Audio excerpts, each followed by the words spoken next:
करता हूं। बहुत ही जाने माने राजनीतिक मामलों के पत्रकार हैं सुनील जी, स्वागत आपका। और अब आप बताइए कि उपचुनाव पर आपकी पार्टी का क्या विश्लेषण है। खान साहब प्लीज। हाँ, धन्यवाद ब्रजेश जी।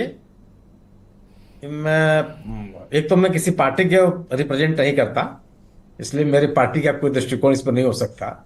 मेरा अपना मानना यह है कि लोकसभा के चुनाव में जो मुद्दे थे वो मुद्दे हैं। उस विषय पर भारतीय जनता पार्टी कोई कोर्स करेक्शन नहीं कर पाई है। इस चुनाव में भी भारतीय जनता पार्टी उन्हीं मुद्दों की चर्चा कर रही है जो लोकसभा चुनाव के दौरान करती थी।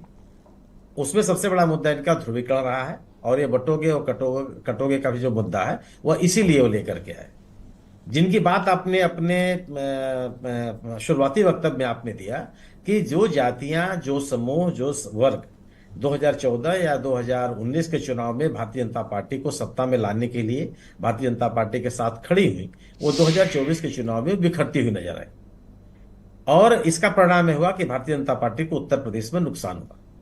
पिछड़े वर्ग के लोग जो 2014 और 2019 दोनों चुनावों में भारतीय जनता पार्टी के साथ खड़े हुए और बदलाव के लिए, अच्छे दिन लाने के लिए, महंगाई को रोकने के लिए, बेहतर रोजगार के लिए, मतलब विकास के नाम पर जोर दिया था, 2024 में उन लोगों को निराशा हाथ लगी। अगर 10 साल सत्ता में रहने के बाद भी अगर ये सरकार केवल ध्रुवीकरण की बात करेगी तो मुझे नहीं लगता कि जिन मुद्दों को लेकर के लोगों ने भारतीय जनता पार्टी से लोकसभा चुनाव के दौरान असंतोष व्यक्त किया वह दूर होता हुआ नजर आएगा। आज भी अगर आप, मैंने भी सभाएं देखी मुख्यमंत्री जी की, किसी सभा में डेवलपमेंट की बात नहीं होती। पिछले 7 सालों में कोई औद्योगिक विकास हो गया हो, कोई बड़ा निवेश हो गया हो, रोजगार के अच्छे अवसर सृजित हो गए हों, इस प्रदेश में जो लड़के तकनीकी या प्रबंधन के डिग्रियां लेकर के निकल रहे हों, उनके समायोजन के अवसर बन गए हों, जो एक कानून व्यवस्था की बात पे लोग बहुत ढिढोरा पीटते हैं, जो राष्ट्रीय आंकड़ों में वो भी साबित नहीं होता, उसको भी ये बात कही जाती है कि एक वर्ग विशेष या धर्म विशेष के मानने वालों के खिलाफ कार्रवाई करके उसको एक ध्रुवीकरण की कोशिश की गई। जो घटनाएं भी घटी उसमें भी अगर आप क्या इन बहराइच की ध्रुवीकरण का स्थिति, कोई राजनीतिक लाभ बीजेपी को मिलता आपको ग्राउंड पे दिख रहा है? जैसे कि मैंने कई विश्लेषकों से बात की तो उनमें से कुछ एक का मत था कि पोलराइजेशन तो हो रहा है, और स्पेशली ये जो कैंपेन चल रही है बटोगे तो कटोगे। नहीं है, ऐसा नहीं, ऐसा है नहीं।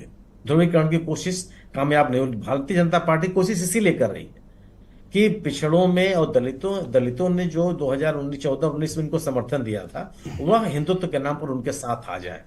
लेकिन उनके जो दुश्वारियां हैं उन दुश्वारियों को आप संबोधित करते हुए नजर नहीं आ रहे। जिन कारणों से आखिर वो हिंदुत्व के नाम पे आपसे नहीं जुड़े थे, एग्रेसिव हिंदुत्व का जब एजेंडा लोगों ने लागू किया तो यह दलित समुदाय बुद्ध की शरण में चला गया।